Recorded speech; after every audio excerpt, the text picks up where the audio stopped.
La production est complètement arrêtée, il reste aujourd'hui 2 unités de bitume qui sont en train de s'arrêter, qui étaient en train de s'arrêter ce matin et qui s'arrêtent dans la foulée.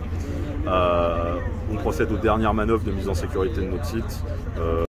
Comme on l'avait, la proposition qu'on a fait aux salariés, ça a été de reconduire le mouvement jusqu'à vendredi 13h. Ça a été voté, donc là on va partir négocier les consignes avec la direction. Le message nous qu'on envoie et que les salariés grévistes envoient au reste du pays, c'est qu'on a un moment unique aujourd'hui de faire tomber un projet de réforme qui attaque l'ensemble du monde du travail. On a différents facteurs comme une radicalité, des expressions massives de la jeunesse et des entreprises qui entrent massivement dans la grève et la grève reconductible, parce que pour nous c'est bien celle-là et nos quatre fédérations et nos 4 syndicats sont en phase là-dessus. Le seul moyen aujourd'hui d'obtenir une victoire, ça ne va pas être des journées de 24 heures, ça passera par une grève reconductible. Aujourd'hui c'est ce que nous en tout cas on est en train de construire avec nos camarades qui sont avec nous.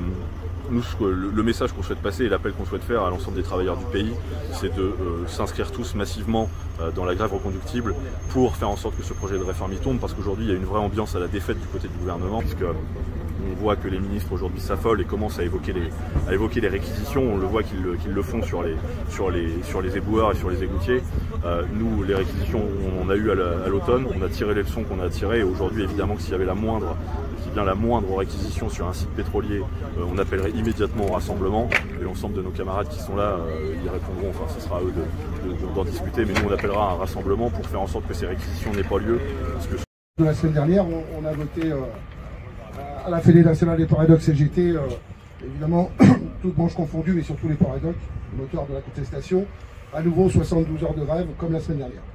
C'est-à-dire qu'à partir de demain matin, on est en grève jusqu'à vendredi matin 6h. 6h du matin, vendredi matin 6h. Demain, et pour vous rappeler de toute façon que c'est bien les presque 700 aujourd'hui, 2700 ouvriers de quart du port du Havre qui sont en grève à 100%, et qui auront bien 72 heures de grève à répétition. C'est qu'à partir de demain, 7h, on repart sur 60 heures où il n'y a rien qui va rentrer, rien qui va sortir. Donc j'espère que les camarades d'Exxon vont entendre ça. À la suite de ce mouvement qui se terminera donc jeudi à 19h, on va revoter la suite de nos actions, à savoir que nous on est 100% de grévistes en quart. Ce matin il n'y a eu aucune hésitation, il y a eu 100% de personnes qui ont voulu partir sur 12 heures de grève. On est extrêmement déterminés, on compte sur vous, vous pouvez compter sur nous, c'est ce qui